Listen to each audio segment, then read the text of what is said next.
body of state attorneys general of the federation will study it and then we'll come up with our statement on it. That provision was considered to be a discretional provision, meaning it can be tinkered with. Supreme Court outlaws local government's joint account orders direct disbursement of funds to the third tier of government. President Tinubu meets leaders of organized labor over minimum wage. This will generate more comprehensive and inclusive evidence to guide government decisions, investment options, and development paths.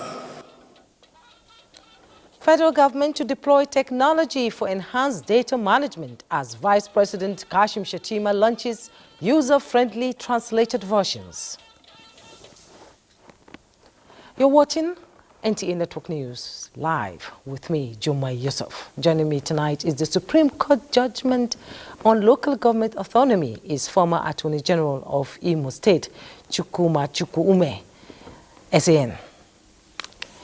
We kickstart today's news with a landmark judgment as the Supreme Court has outlawed current practices whereby funds standing to the credit of local governments in the country are paid to state joint allocation account. Now, this judgment arose from a suit filed by the Attorney General of the Federation and the Minister of Justice, Lateef Fabemi, SAN, advocating the administration and final autonomy of local governments in the country. Delivering the unanimous judgment on behalf of the 7-man panel of Supreme Court justices, Justice Emmanuel Ajim overruled the preliminary objections raised by the 36 states against the case. The Apex Court held that sending money to the state joint allocation accounts to be disbursed by state governors to local government councils was an illegal practice, particularly since state governors had abused it. Emphasizing the principle of separation of powers, the Apex Court observed that it was the duty of the federal government to protect the existence and functioning of the 3 tiers of government. Therefore, the Supreme Court ordered that direct disbursement to local government areas was the right thing to do, restraining governors from appointing caretaker councils.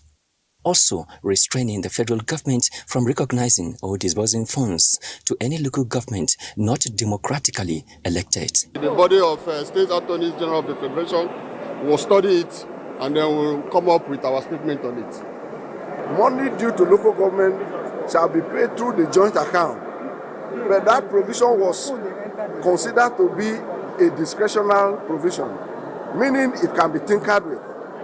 An iconic judgment that has restored grassroots democracy. Now is granted.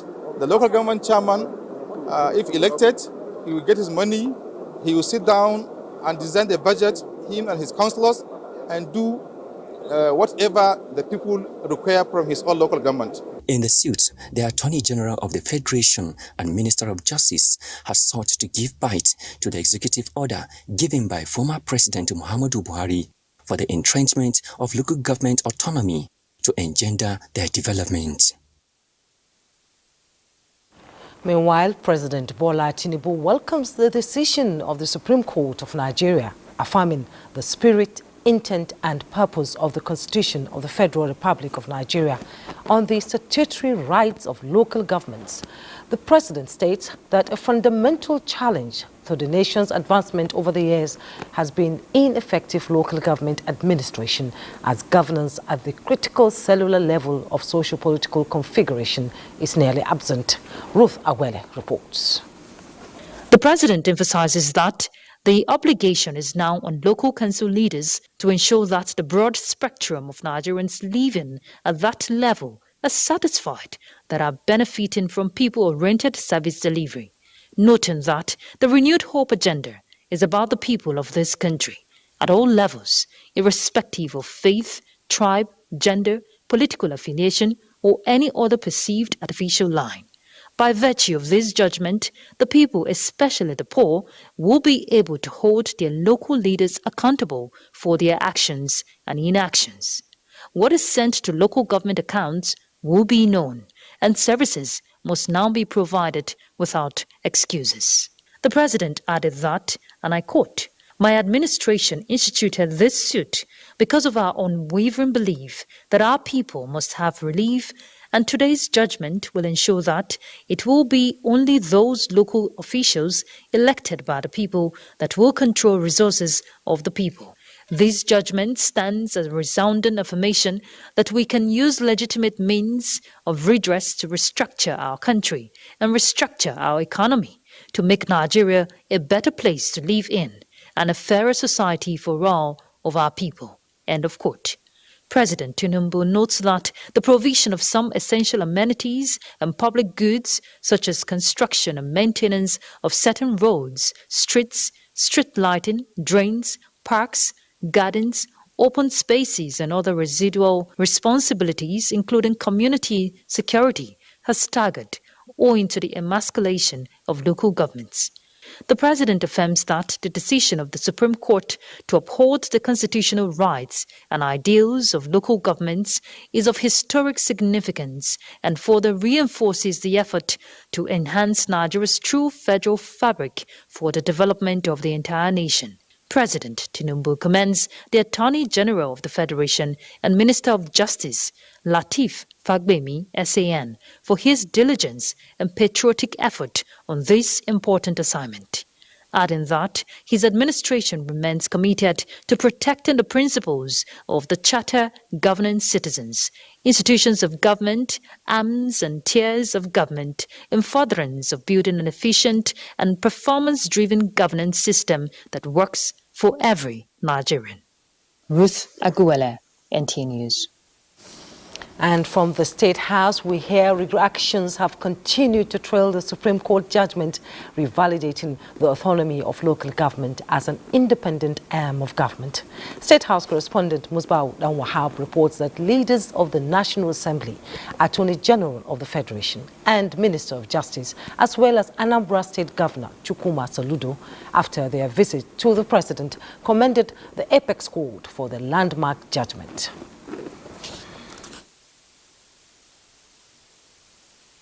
For us in the legislature, the Supreme Court has spoken, and we have no option than to abide by the Supreme Court ruling. So I'll just call on all states of the Federation to respect what the Supreme Court has done, and then we'll go back to the legislature and see where we can dot the I's and then cross the T's to ensure the full implementation. The members are very happy. They are very happy because history has been made. This is an issue that has been before the Parliament for the past 20 years. All the constitutional amendments that were so far carried by the National Assembly, one aspect of it has always been local government autonomy. How do we make the local governments to work independently? Today, that possibility became a reality. I call it local government emancipation judgment, because it has really emancipated the local government from, the shackles of the past. So, and I hope that the local government officials will seize the opportunity, will look at it as an opportunity to develop their various local governments. Yes, we need resources to get down to the real down grassroots, and we need the people's money to work for them at all levels, whether at the federal, at the state, and at the local government. We need the people's money together. We need to promote accountability. We need to promote transparency in the utilization of public resources at all levels to be able to lift the burden of the common man. The local government administration in Nigeria derived its powers and independence from the 1999 Constitution as amended. But unfortunately, over the years, this constitutional provision has become a tall order for state governors. But the recent Supreme Court judgment reaffirms the supremacy of the Constitution. Tonight, Ignatius Uko presents a fact sheet of the journey of local government autonomy in Nigeria. Thank you for having me. The local government is Nigeria's third tier of government, established by the 1999 Constitution of the Federal Republic of Nigeria as amended. Well, financial autonomy of local government is the freedom to impose local taxation generate revenue within its assigned sources, allocate its financial and material resources. Successive National Assemblies have failed in their bid to achieve financial autonomy for the third tier of government. The Ninth Assembly passed 35 constitutional alteration bills, including the local government bill, but state assemblies rejected it. In May 2020, the then President Muhammadu Buhari signed Executive Order 10, granting financial autonomy to local governments. In 2022, governors approached the court contesting the executive order. Now, February 11, 2022, Supreme Court nullified the executive order following the suit filed by the governors. In May 2024, the federal government, through the Attorney General of the Federation and Minister of Justice, Lateef Fagbemi, sued the 36 state governors for misuse of local government funds and praised the Supreme Court to grant the independence of the third tier of government. Now, 11th of July 2024, Nigeria's apex court has finally put to rest this age-long administrative quagmire. This judgment has now granted the 774 local government areas in Nigeria financial autonomy. This journey started with the Ibrahim Dasuki Commission of 1976, which legally provided for administration of local government and unified their functions. Thank you so much, Ignatius Unko, for that in-depth, history, taking us back to how it all started. Now, joining me in the studio to speak further on the judgment of the Supreme Court is a former Attorney General and Commissioner of Justice, Imo State, Chukwuma Machuku Ume. You're welcome to Network News. Thank you. Now, let's get your reaction on this landmark verdict given by the Supreme Court on the local government autonomy. Certainly, my reaction is heartwarming. Something that I've been overdue has come into play. This is a dawn for democracy in Nigeria.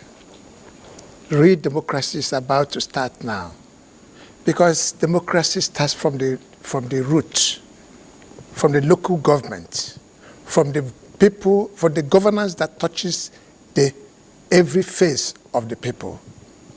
So it is now about to start. The leaders will now be accountable to the people that elected them.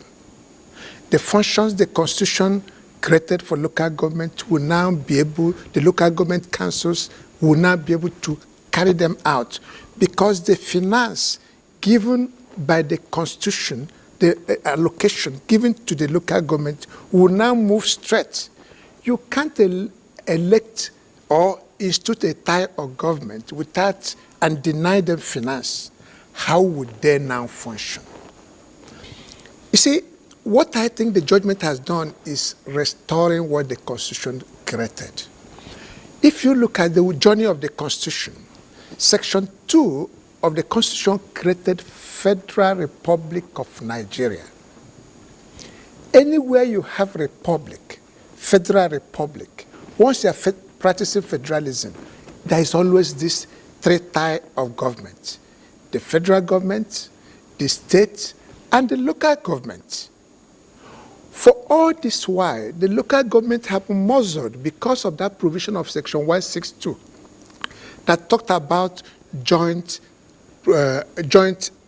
account between the state and the local governments.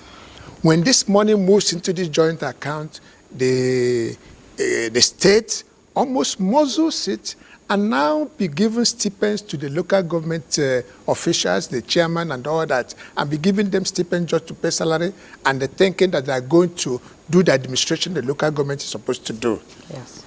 This is wrong. You see, the Constitution went further in Section 3 to create the legislative arm of government, 4 to create the executive arm of government, and in Section 7, create local government.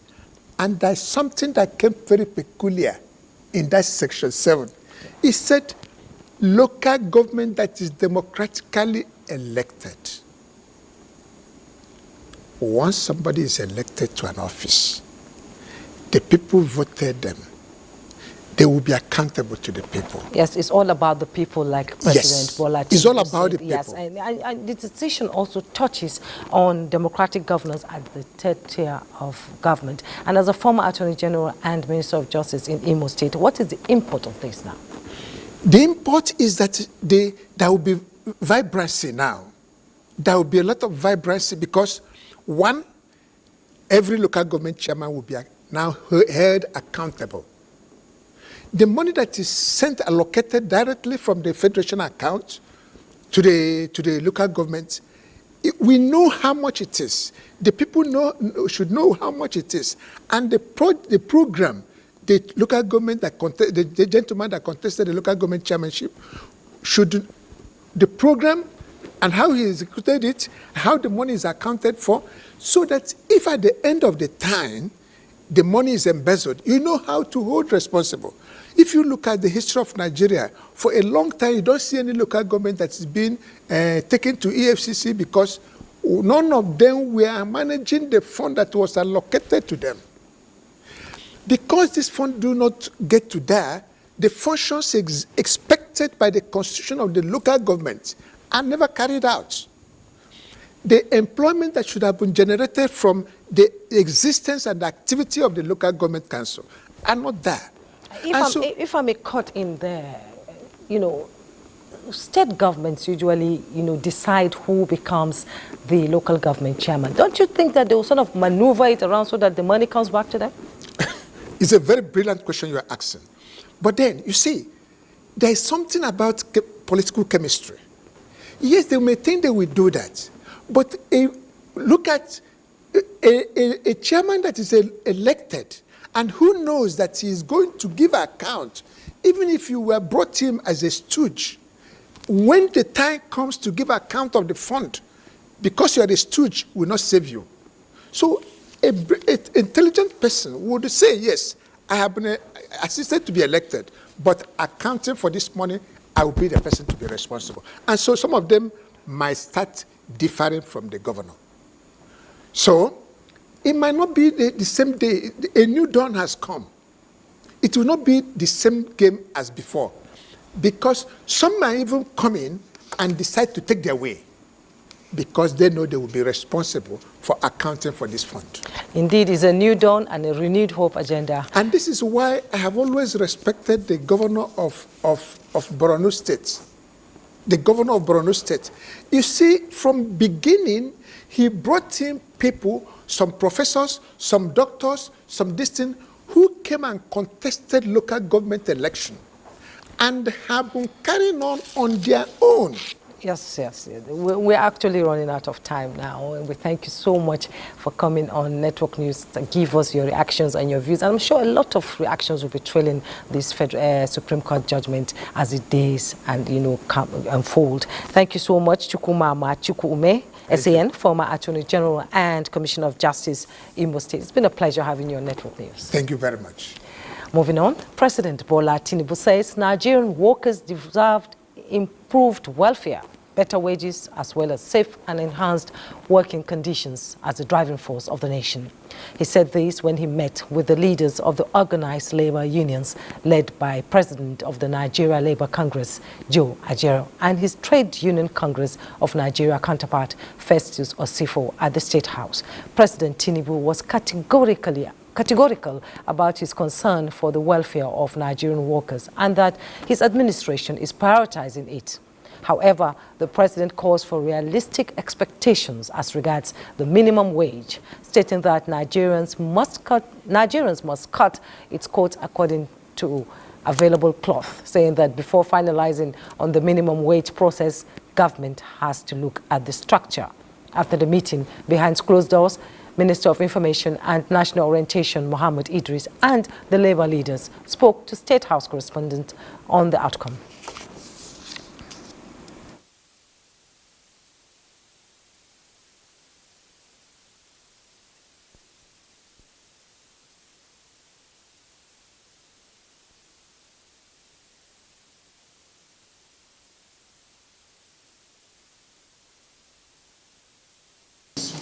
In real terms, it wasn't a negotiation, it was a discussion. We have had that discussion, and we agreed to look at the real terms. Now, the status quo in terms of the amount, 250 and 62,000, remains, until we finish this conversation. We try to put issues on the table, issues that are bothering and biting Nigerians today, the economic difficulties and the value of Naira, how it has also eroded. And we all agreed that, okay, let's go back.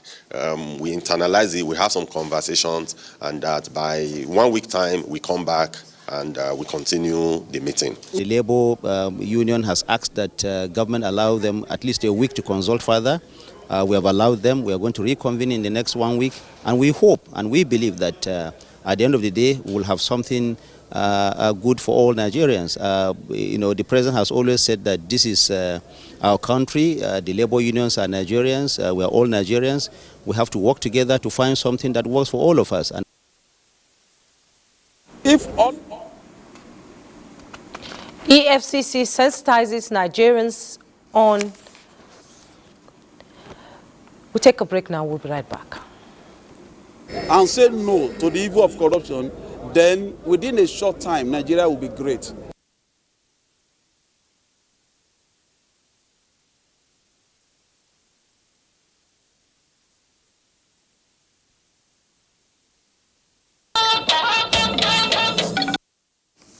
You're watching NTA Network News. The federal government is to deploy technology to enhance data management to achieve developmental efforts in Nigeria. Vice President Kashim Shettima stated this at the launch of the National Population Policy User-Friendly Translated Versions, marking the 2024 World Population Day. State House correspondent Abdurrahman Jibrila tells us more. Happy World Population Day. Happy World Population Day. This marks the launch of the National Population Policy User-Friendly Translated Version and presentation to Vice President Kashim Shettima by these beautiful quintuplets. Embracing the power of inclusive data towards a resilient and equitable future for all, ensuring every Nigerian has access to equal opportunities. Data is a true story of our experiences and inform us about today and the future through scientific projections, focusing and analysis. Despite our last census taking place about 18 years ago, Nigeria has never relegated the importance of data. This is why this day invites us to recommit to improving our data collection, analysis and deployment of modern technology. This will generate more comprehensive and inclusive evidence to guide government decisions, investment options, and development path. The way forward is for Nigeria and indeed Africa to strive to conduct regular censuses and surveys to generate data that are timely, credible, reliable, verifiable, comprehensive, as well as disaggregated and georeferenced, and above all, inclusive, without leaving no one behind. Human development is the key to national and international development. The SDGs are focused on human development, and without adequate data, it is very difficult to calibrate how development progresses. And for Nigeria to achieve developmental goals, data-driven implementable planning is required to guide in addressing infrastructure deficit. Let us ensure that accurate and credible data guides all as economic planning. Let us embrace the power of inclusive data to reform our economy. Let us use the power of data to fight insecurity in the north and south of Nigeria. We can use the power of inclusive data to boost agriculture and food security. As the theme of this year's World Population Day reminds us, investing in data collection is important to understanding problems, tailoring solutions, and driving progress. Part of recommendations by experts at this event is on the need for government to commit more funds to make timely and quality data available to guide all the developmental efforts and harmonize database in Nigeria. From the State House, Abraham Jibrila, NTA News. Now let's bring you up to speed with other news. As President of the Republic of Belarus, Alexander Lukashenko says his country is ready to partner with the Federal Republic of Nigeria in key areas of the economy. This was when he received the First Lady of Nigeria, Oluremi Tinubu, in his office in Belarus, highlighting agriculture, food processing industry and education as some key areas of cooperation between the two countries. President Lukashenko, who spoke through an interpreter, pointed out that visit of the First Lady has further strengthened the resolve of his administration to enhance bilateral relations with Nigeria. He expresses desire of his government to have Belarusian Foreign Affairs Minister visit Nigeria to further develop areas of collaboration. While appreciating President Lukashenko for providing 20 Nigerian students full scholarship through her pet project, Renewed Hope Initiative, Nigeria's First Lady told her host that the RHI is currently working in empowering women, especially through the Women Agricultural Support Program, which is a way to improve food security in Nigeria.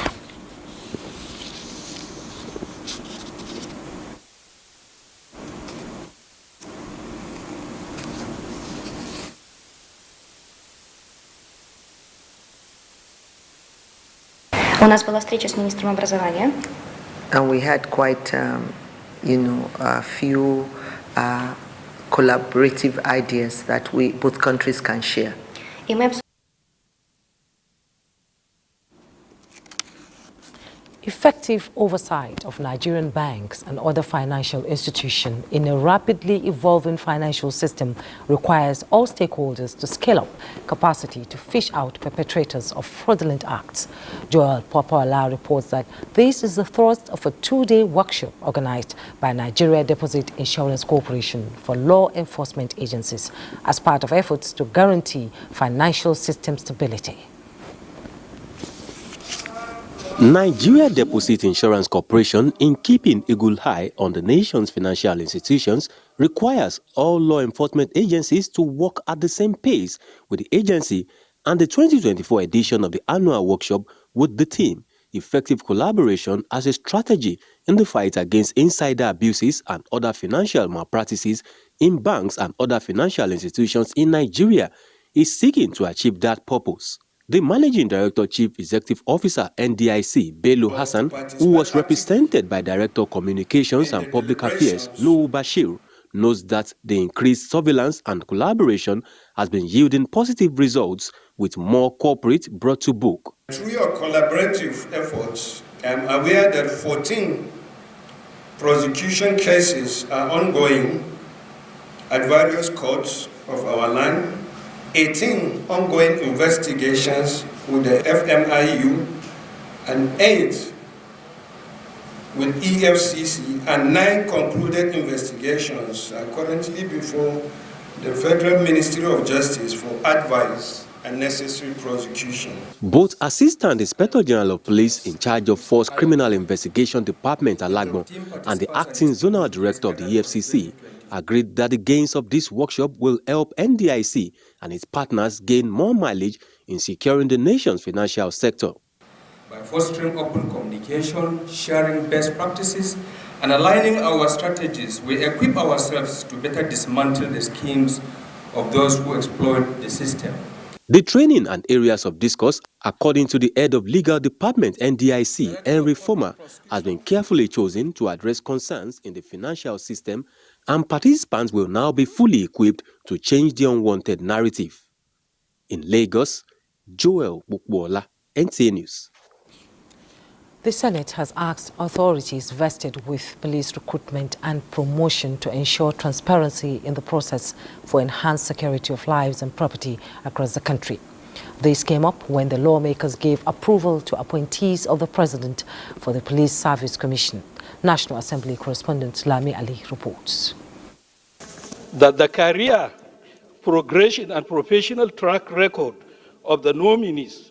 While adopting the report of the Senate Committee on Police Affairs, which recommends confirmation of Hashimu Argungu, Onyewuche Namani and Taiwo Lakanu as Chairman, Secretary and Member of the Police Service Commission respectively, the lawmakers stressed the need for collaboration to achieve set targets. All hands should be on deck in order to reposition Nigerian police for better service to our nation. Ensure oversight functions hereafter to avoid the mistakes of years, particularly the idea of the Office of the Inspector General of Police struggling with the Police Service Commission on issues of recruitment. The motion from Senator Ireti Kingibe urging assistance to victims of the recent Karo Market fire incident was supported. Urge the FCDA and AMAC to offer the rebuilt shops to the victims at a subsidized and affordable rate in order not to disenfranchise the original owners of the shops. It was a community market, and its status as a community market must be maintained. Senate adopted a motion that amends its standing rule, adjusting the sitting time for plenary to henceforth hold from 11 o'clock in the morning to 3 o'clock in the afternoon. On Tuesdays, Wednesdays, and Thursdays, the Senate shall meet at 11 a.m. A bill that seeks to grant control to the Central Bank of Nigeria in relation to dealings and transactions on foreign exchange failed to pass second reading due to fundamental concerns raised by lawmakers. If we try to bring any policy or any law that will regulate another market, the secondary market, like has been said, from the primary market, there will be a conflict in regulation, and we will end up going into problems. Trying to come about a new bill will be interfering in the independence that we have already, granted to the CBN. Price of every commodity is determined by market forces, demand and supply. And so, for us to be able to sustainably stabilize our currency as Naira, we must rejuvenate our real sector. The wellness of a country's economy is the state of its foreign exchange market, usually regulated by a foreign exchange regime. The bill for repeal and enactment of the Foreign Exchange Act, sponsored by Senator Sani Musa, proposes monitoring and supervision by the CBN of transactions in the foreign exchange markets. From the National Assembly, Lami Ali, NTA News.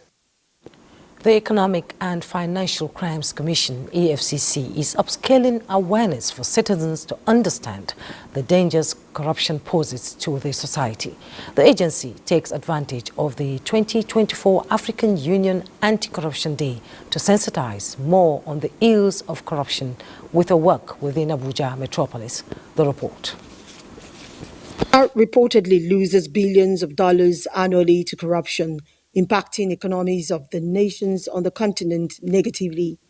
As part of efforts to reduce this burden, the African Union sets aside July 11 every year as a reminder of the need to take action against the menace undermining the development of Africa. The Economic and Financial Crimes Commission is at the forefront of the advocacy to enlighten Nigerians on the need to report corrupt practices to authorities for necessary action.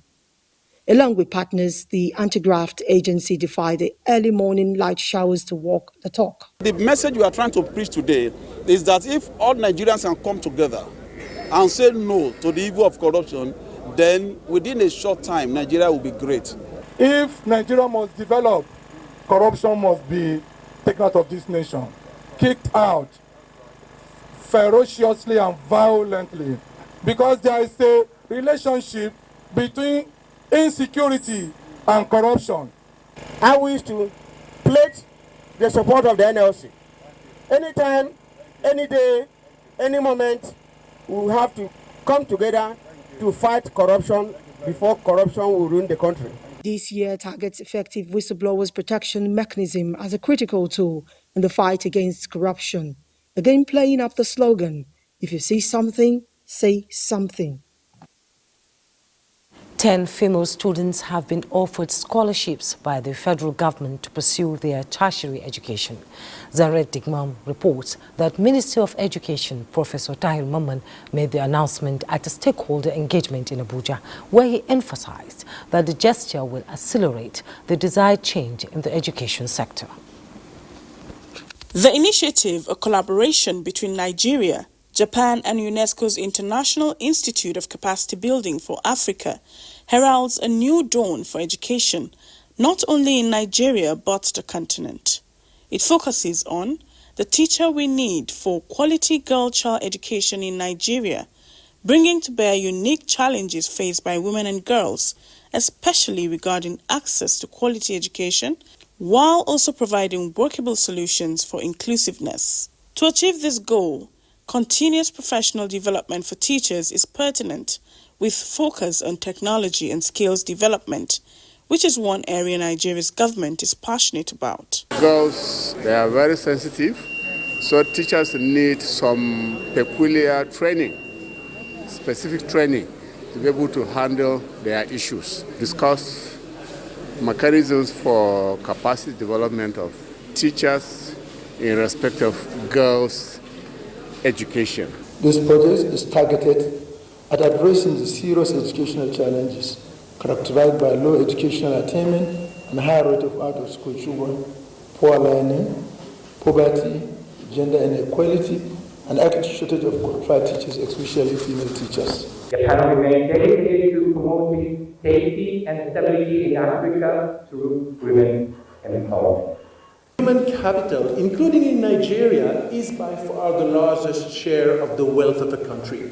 And that is what helps you to produce future income and future consumption. This will, in turn, restore the confidence, morale, economic stability for efficient and effective discharge of his professional and civic duty.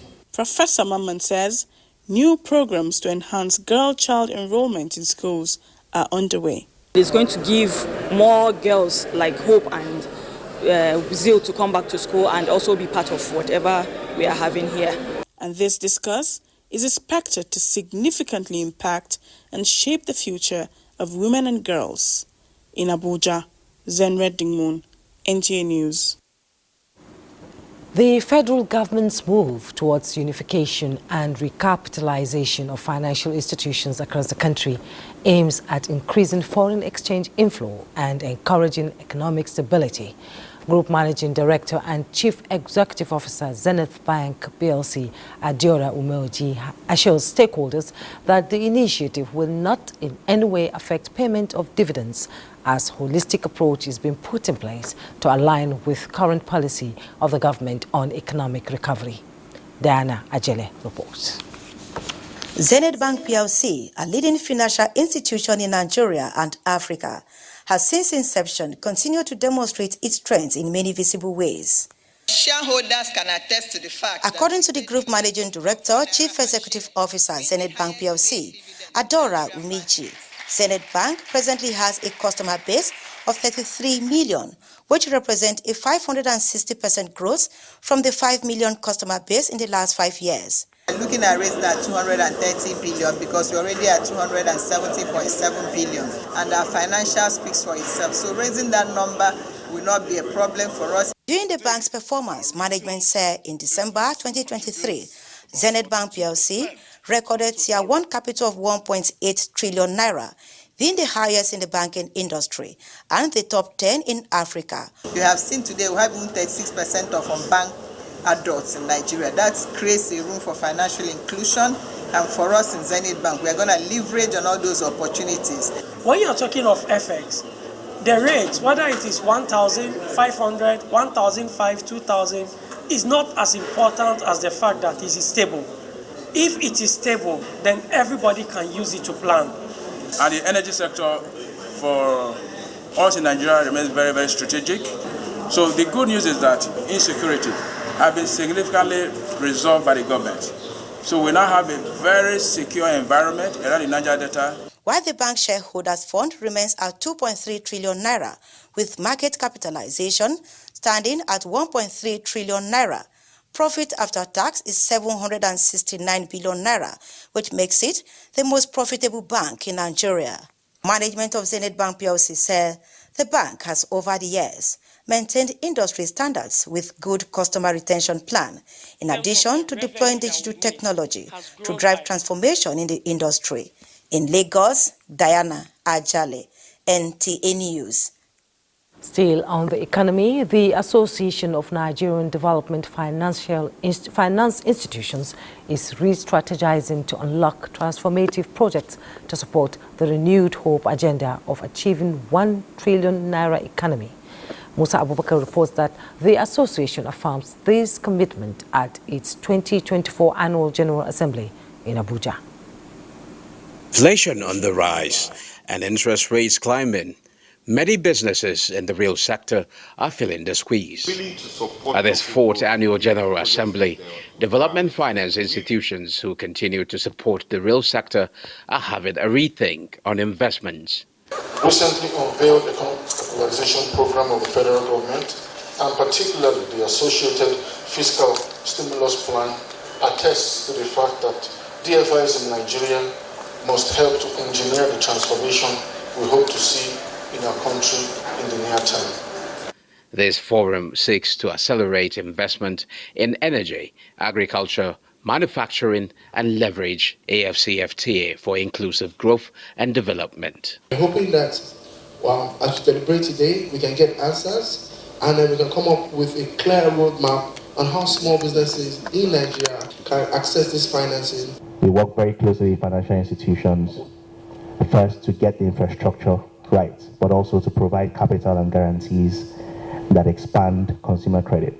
Without the likes of the Bank of Industry, Nigerian Bank, and all undefined partners, we will not be able to have a constructive structure within the MSME space. In a whole lot of things that leads to economic growth. So we are focusing on that and see how they can be de-risked. MSMEs is largely seen as a high-risk sector. Exploring partnership at various levels and investment in infrastructure, energy, productivity enhancing technologies are some of the recommendations development finance institutions can take advantage to grow the economy. In Abuja, I am Musa Abubakar, NTA News. There's more news after this break. We'll be right back. Thanks for joining us. The 774 explored projects enhancing gender space in politics of the APC National Women Leader, Dr. Mary Idele Alele, for the Northwest Zone has been launched in Sokoto State with a call on women to support the initiative to succeed. Wife of Sokoto State Governor Fatima Ahmed Aliu made a commitment of 500,000 naira to each of the coordinators across the 23 local government areas of the state. Dalhatu Abdullahi tells us more.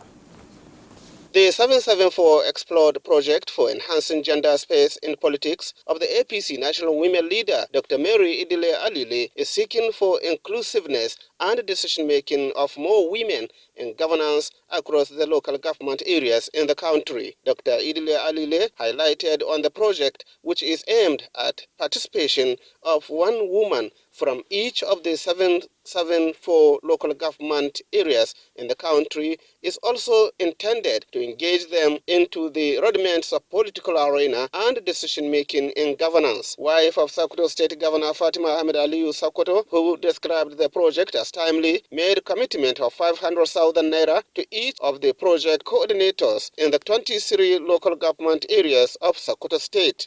We possess unwavering commitment to public service as our male counterparts, yet we have been systematically denied the opportunity to shape the policies and decisions that impact our lives. I believe that a nation can only develop fully when women and girls are allowed to reach their full potential. Governor Ahmed Aliu, represented by his deputy, also described the initiative as timely and pledged government support for the program in Sokoto State. I want to also call on all the people of Sokoto State to support this project of Women Explored initiatives.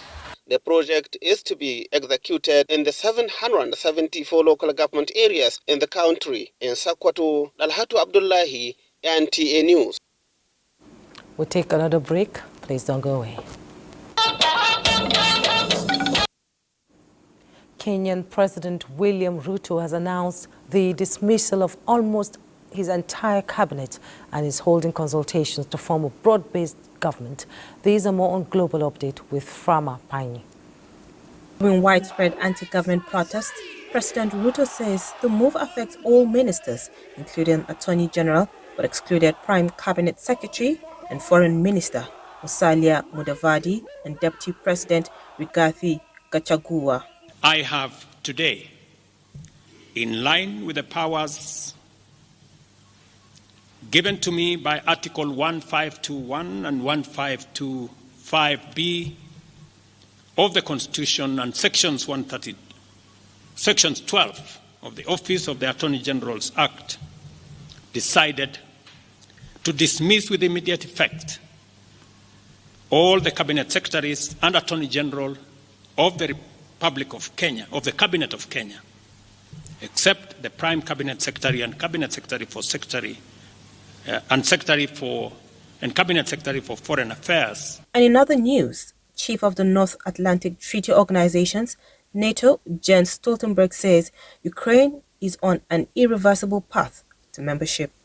Stoltenberg, while urging the United States to remain a staunch NATO ally, also accused Beijing of playing a key role in helping Moscow's assault on Ukraine.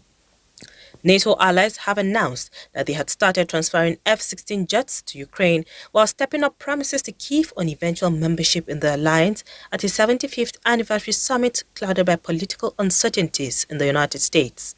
Frama Pani, NTA News.